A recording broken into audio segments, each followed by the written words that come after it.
مولاتي محمد الدنيا kalau tidak Pasukan Pertahanan Israel atau IDF telah membunuh 3 putra dan 4 cucu pemimpin Hamas Ismail Haniyeh pada Rabu 10 April 2024.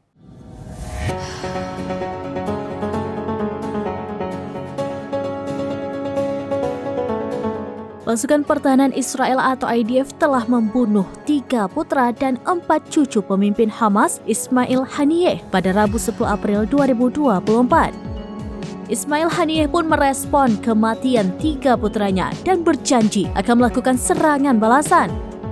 Dikutip dari Kompas.com, Haniyeh menerima berita kematian putra-putranya ketika berada di rumah sakit di Doha, Qatar. Saat itu, Haniyeh sedang mengunjungi warga Palestina yang terluka yang dievakuasi dari Gaza. Lantas, seorang ajudan menerima berita itu dan langsung menelepon Haniyeh.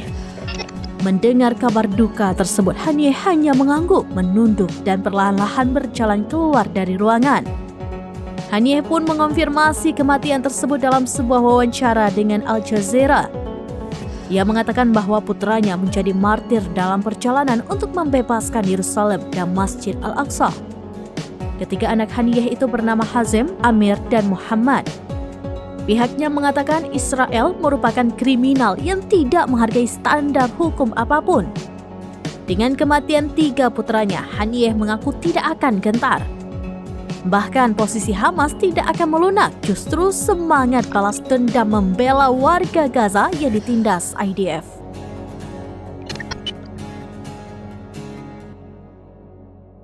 Demikian informasi terkini Syedaralun, saksikan terus beragam informasi lainnya. Jangan lupa like dan share seluruh akun serambinews.com.